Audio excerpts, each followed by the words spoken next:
peine de voir le film La parfaite victime, film réalisé par Émilie Perrault et Monique Néron. J'ai vécu une expérience assez troublante.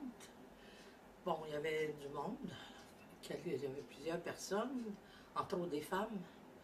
Et dans la salle, il y avait beaucoup de réactions. Et j'avais derrière moi une femme, peut-être de mon âge, qui, à un moment donné, je pensais qu'elle faisait une crise cardiaque. Là, elle respirait très fort et elle avait les mains sur les yeux avec des Kleenex.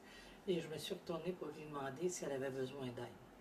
Mais je voyais que cette femme-là était en train de revivre probablement quelque chose d'épouvantable qu'elle a vécu. Il y avait beaucoup, comme je dis, de réactions dans la salle. C'est un film, un documentaire qui a sûrement qui demande du courage à faire parce que on voit que, bon, ils ont peut-être eu de la misère à avoir des avocats, des criminalistes à venir parler de ça. Et ceux qui ont accepté de le faire étaient unanimes. Je veux dire, il n'y a pas grand-chose à faire. Si tu te fais violer, tu t'en vas chez vous, puis ça vient de s'éteindre, ça s'arrête là. La personne va continuer, le prédateur va continuer. Ça n'encourage pas les victimes à porter plainte, parce que de toute façon, elles vont finir par se sentir coupables d'avoir porté plainte. Il y a des questionnements, c'est sûr que c'est pas un film qui est parfait.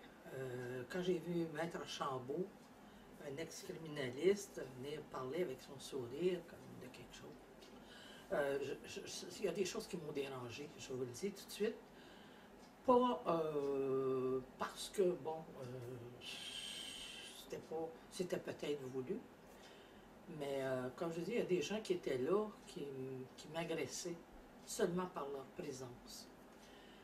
Je parle toujours en termes de personnes de loi. Donc, hommes-femmes, je ne fais aucune distinction, mais ces personnes-là, on voit qu'il y a une faille dans la loi et ils en profitent. Donc, quand une personne est accusée d'agression sexuelle, c'est la victime, comme on dit, qui passe dans la machine à saucisses. Et c'est là qu'on essaie de tout faire pour la déstabiliser. Donc, on voit des victimes qui auraient aimé que ces gens-là soient condamnés pour leur guérison. C'est des gens qui ne sont pas guéris. Et la femme qui était derrière moi, c'était une femme qui n'était pas guérie, qui était au cinéma, là, tantôt. Elle n'est pas guérie. Probablement qu'elle n'a jamais porté plainte. Je ne sais pas, je ne connais pas son histoire. Ce que je sais, c'est que je la sentais très souffrante. J'étais convaincue qu'elle faisait une crise cardiaque, mais elle était étouffée par la misère, par la peine et la souffrance qu'elle avait. Et ça, c'est un exemple dans une petite salle de cinéma là, à Saint-Jérôme. Okay? Donc, imaginez-vous à la grandeur de la province de Québec. Allez voir ça pour encourager ces deux femmes-là qui ont eu le courage de faire un documentaire qui est intéressant. C'est pas Jojo, mais c'est des choses qu'on doit voir, qu'on doit prendre conscience. Et je demande aux gens politiques à faire quelque chose et dans les plus brefs délais. Même moi, je suis une citoyenne ordinaire qui a un vécu et je trouve qu'il y a une faille. Donc, c'est aux politiques de faire. Il y a un ministère de la Justice. Qu'est-ce qu'on attend? Et on a des femmes à Québec. Qu'est-ce qu'on attend pour faire quelque chose? Rien. On va-tu rester comme ça? Alors, je pose la question. Mais encourager ces deux femmes-là qui ont eu le courage de faire un documentaire percutant, ça dérange, ça fait mal à du monde, mais allez voir ça. Ça vaut vraiment la peine et vous allez réaliser que si on ne s'occupe pas de nos affaires, on va se faire avoir. Surtout nous autres, les femmes. On essaye de s'émanciper, mais on voit qu'il y a encore de la job à faire. Alors, bon cinéma. Est-ce que je comprends que tu parles pour la première fois aujourd'hui? Oui. Qu'est-ce que tu as subi quand tu étais enfant? Ben, mon père m'a agressée dans son lit. Ça s'est arrivé à plusieurs reprises. J'ai été agressée sexuellement par un coach sportif. Mettons 7-8, cette fille-là avait 15. Je me suis changée pour me préparer à aller au lit. Ça s'est passé là. Tu avais quel âge? 3 ans et demi.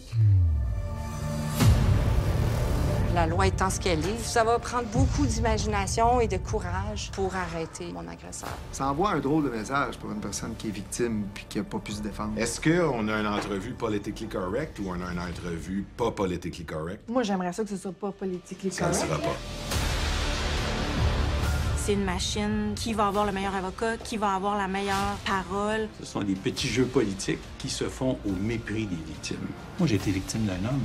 C'est grave. On préfère avoir un coupable en dehors plutôt qu'un innocent en l'intérieur des murs. Notre système de droit accepte ça. Avez-vous fait acquitter beaucoup de clients d'agression sexuelle? Je n'ai perdu aucune cause d'agression sexuelle. Ils ont tous été acquittés? Oui. Les victimes doivent être presque parfaites. On m'a demandé de quelle couleur étaient les rideaux dans la pièce où je me suis fait violer à 4 ans, tu sais. Je sais pas, c'est pas ça qui comptait pour moi à ce moment-là. Je me demandais si j'allais survivre. Je me demandais pas à quoi ressemble la déco, tu sais. Le mot-clé MeToo qui était numéro 1 sur Twitter ce matin. Tu es en train de me dire que ça arrivait pendant que je tape tête sur le stage? Ça arrivera plus. On m'a menacé de me tuer si je parlais. Un acquittement ne veut pas dire qu'il s'est rien passé. Qui représente les droits de la victime? Personne. Il faut pas présumer de la décision du tribunal. Allez à la guerre. Est-ce qu'ils ont peur de vous? Peut-être. Je laisserai pas personne détruire ça, surtout pas un avocat ou un système de justice en qui j'ai perdu confiance. Ça veut dire quoi, hors de tout doute raisonnable? Une bonne question que vous posez. Non seulement c'est complexe, c'est flou. Où est-ce que ça bloque? Je ne sais pas. Est-ce que j'en conclus qu'on a affaire ici à un sérieux problème? C'est clair. C'est clair.